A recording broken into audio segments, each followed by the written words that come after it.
Assalamualaikum warahmatullahi wabarakatuh. Selamat pagi anak-anak, apa kabar kalian hari ini? Semoga kalian selalu dalam keadaan sehat ya.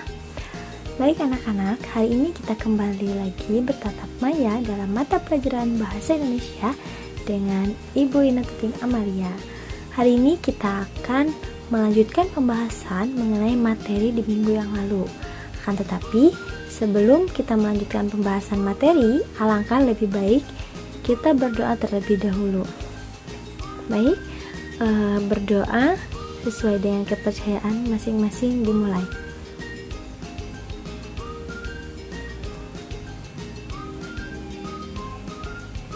Berdoa selesai. Nah, anak-anak, sebelum kita memasuki materi, Ibu terlebih dahulu akan memaparkan apa kompetensi dasar dan tujuan pembelajaran kita hari ini. Baik, yang pertama yaitu kompetensi dasar pembelajaran hari ini adalah menelaah struktur dan unsur kebahasaan dari teks deskripsi tentang objek sekolah, tempat wisata, tempat bersejarah, dan atau suasana pentas seni daerah yang didengar dan dibaca. Kemudian untuk keterampilannya yaitu menyajikan data, gagasan, kesan dalam bentuk teks deskripsi tentang objek sekolah, tempat wisata, tempat bersejarah, dan atau suasana pentas seni daerah secara tulis dan lisan dengan memperhatikan struktur kebahasaan baik secara lisan dan tulis. Nah, adapun tujuan pembelajaran kita hari ini adalah setelah melalui proses pembelajaran dengan menggunakan pendekatan komunikatif, peserta didik dapat menulis teks deskripsi tentang objek baik sekolah, tempat wisata, tempat bersejarah, dan atau suasana pentas seni daerah dengan memperhatikan struktur dan kaidah kebahasan teks deskripsi dengan jujur, kreatif, dan penuh tanggung jawab. Baik, dasar dan juga tujuan pembelajaran kita hari ini. Sebelum pada pembahasan inti, di sini Ibu ingin bertanya terlebih dahulu. Masih ingatkah apakah itu yang dimaksud dengan teks deskripsi? Ya, betul sekali. Teks deskripsi adalah sebuah teks yang berisi tentang suatu penggambaran suatu objek, baik tempat maupun suasana keadaan tertentu. Apa itu tujuan? Untuk apa tujuan teks deskripsi? Ada yang bisa menjawab? Ya, betul.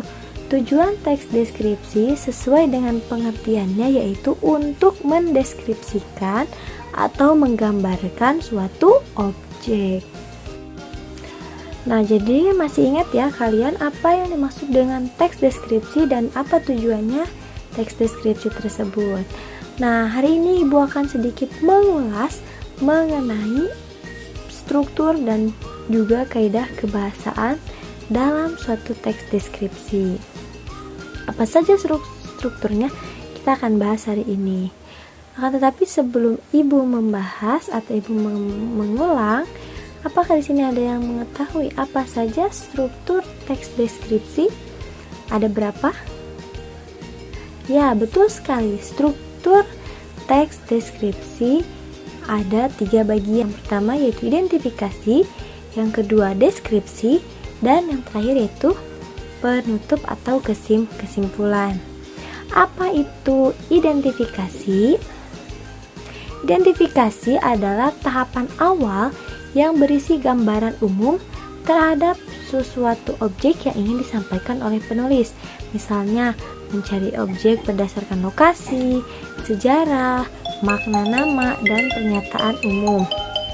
Yang kedua, ada deskripsi. Apa itu deskripsi? Deskripsi adalah perincian atau rincian tulisan berdasarkan tanggapan subjektif dari penulis, yang termasuk tentunya menjelaskan apa yang dilihat, misal bagian, komposisi warna, dan kesan penulis tentang objek tersebut.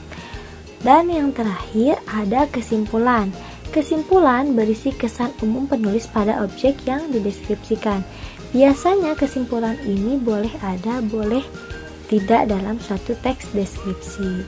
Nah, jadi itu adalah pembahasan mengenai struktur. Jadi ingat ya, struktur teks deskripsi itu terbagi menjadi 3. Yang pertama ada identifikasi, yang kedua ada deskripsi, dan yang terakhir ada kesimpulan.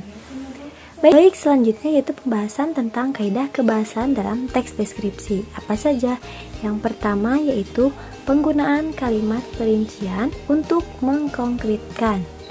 Yang kedua, penggunaan kalimat yang menggunakan cerapan panca indera, yang mana di dalamnya berisi kalimat-kalimat yang seolah-olah dapat dilihat, didengar, dan dirasakan. Nah, biasanya pada kalimat ini terdapat penghidupan pada suatu benda mati, misalnya gemuruh suara hujan, seperti itu. Yang ketiga yaitu penggunaan sinonim, misalnya kata indah yang memiliki sinonimnya elok.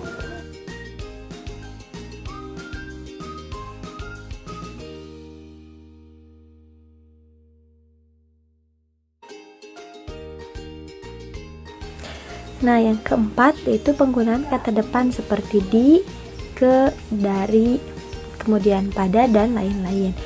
Yang kelima yaitu penggunaan kata khusus. Nah, yang kata khusus ini adalah kata yang ruang lingkup dan cakupan maknanya itu lebih sempit.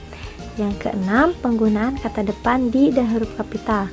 Misalnya di Lombok, maka kata Lombok tersebut menggunakan huruf kapital. Dan yang terakhir yaitu ada penggunaan majas atau asosiasi menggunakan kata seperti dan memberikan sifat manusia pada benda atau personifikasi. Nah, itulah kaidah kebahasaan yang terdapat dalam teks deskripsi.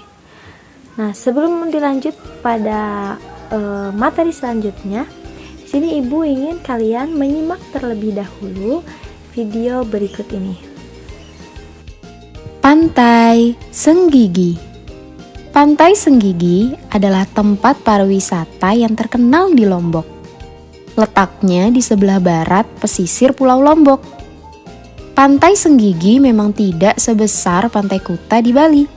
Tetapi, seketika kita berada di sini akan merasa seperti berada di Pantai Kuta Bali. Memasuki area Pantai Senggigi, wisatawan serta-merta disapa oleh lembutnya angin semilir yang menenangkan. Pesisir pantainya masih asri, walaupun masih ada sampah dedaunan yang masih berserakan karena jarang dibersihkan. Pemandangan bawah lautnya sangat indah, dan wisatawan bisa melakukan selam permukaan atau snorkeling sepuasnya karena ombaknya tidak terlalu besar. Terumbu karangnya menjulang ke tengah menyebabkan ombak besarnya pecah di tengah. Tersedia juga hotel-hotel dengan harga yang bervariasi, dari yang mahal sampai hotel yang berharga ekonomis. Dengan garis pantai yang panjang tersebut, Pantai Senggigi Lombok menyuguhkan gradasi warna pasir pantai dari hitam ke putih. Air lautnya memiliki ombak yang tidak besar, jernih, dan juga bersih. Ada banyak alasan yang membuat Pantai Senggigi di Lombok menjadi salah satu tempat wisata favorit di kalangan penikmat perjalanan mancanegara. Turis-turis yang datang ke pantai ini lebih senang menghabiskan waktunya dengan berjemur, berenang, snorkeling, atau sekadar bermain-main di tepian pantai. Pantai Senggigi adalah objek wisata menarik bagi Anda yang menyukai laut sebagai pilihan destinasi untuk berekreasi. Perjalanan ke Senggigi Lombok mampu menghadirkan pengalaman wisata yang diyakini akan membuat Anda rindu untuk mengunjunginya kembali. Jadi, tunggu apa lagi? Mari berkunjung ke Pantai Senggigi Lombok. Nah, itulah contoh mengenai teks deskripsi secara lisan. Nah, sekarang kalian coba perhatikan contoh teks deskripsi berdasarkan tulisan.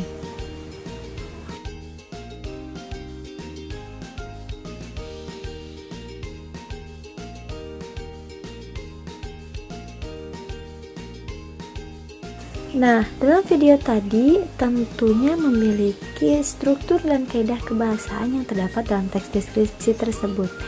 Yang pertama terdapat identifikasi mengenali pengenalan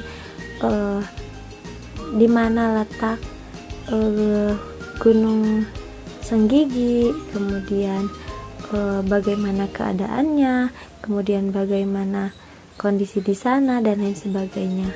Nah, kemudian begitupun dalam teks deskripsi yang berbentuk tulisan, semuanya tentu mengandung ketiga struktur yang terdapat dalam teks deskripsi. Nah, berdasarkan tujuan pembelajaran kita hari ini, setelah kita mempelajari materi yang telah dipelajari sebelum-sebelumnya, tujuannya untuk apa? Untuk kalian dapat membuat sebuah teks tentang deskripsi. Nah, akan tetapi sebelum kalian membuat teks tentang deskripsi suatu objek atau suatu tempat, nah, Ibu terlebih dahulu akan memaparkan langkah-langkah yang harus kalian perhatikan ketika membuat teks deskripsi. Langkahnya apa saja? Yang pertama, kalian harus dapat menentukan objek terlebih dahulu. Misal kalian ingin mendeskripsikan sekolah atau tempat tinggal kalian, atau mungkin tempat penampilan seni daerah dan lain sebagainya. Nah, setelah mendapatkan objek, langkah yang kedua yaitu kalian menentukan bagian-bagian apa saja yang akan nanti dideskripsikan. Setelah itu, kemudian langkah yang ketiga yaitu mencari data. Maksud mencari data di sini yaitu mencari fakta-fakta yang memang bersangkutan dengan objek yang akan dideskripsikan. Setelah itu, kemudian langkah yang selanjutnya atau langkah yang keempat yaitu kalian menata dari sebuah kalimat menjadi sebuah paragraf. Nah, setelah dari kalimat menjadi paragraf, kemudian langkah yang terakhir atau langkah yang kelima yaitu disusunlah menjadi sebuah kalimat atau paragraf teks deskripsi, yang mana di dalamnya terdapat identifikasi, deskripsi, dan juga kesimpulan atau penutup. Juga jangan lupa disisipkan dengan kaidah-kaidah kebahasaan yang memang seharusnya ada dalam teks deskripsi tersebut. Nah, jadi itulah materi tentang struktur dan kaidah kebahasaan teks deskripsi. Baik anak-anak, sampai di sini apakah ada yang ingin ditanyakan? Nah, jika tidak ada, Ibu di sini memiliki satu tugas untuk kalian semua. Yang mana tugas ini adalah membuat suatu teks deskripsi mengenai suatu tempat, objek, atau peristiwa tertentu yang memperhatikan struktur dan juga kaidah kebahasaannya. Nah, terima kasih atas partisipasi kalian hari ini.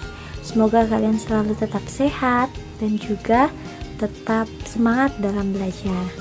Kita bertemu lagi di minggu yang akan datang, tentunya dengan materi yang berbeda. Nah, jadi dapat disimpulkan bahwa teks deskripsi itu memiliki 3 struktur, dan yang pertama yaitu identifikasi, deskripsi, dan juga kesimpulan. Dan yang kedua yaitu tentang struktur kebahasaan, yang kedua yaitu kaidah kebahasaan teks deskripsi, yang mana kurang lebih terdapat 7 kaidah kebahasaan yang terdapat dalam teks deskripsi. Mungkin hanya itu yang dapat Ibu sampaikan pada pertemuan kali ini. Kurang dan lebihnya mohon dimaafkan. Terima kasih. Wassalamualaikum warahmatullahi wabarakatuh.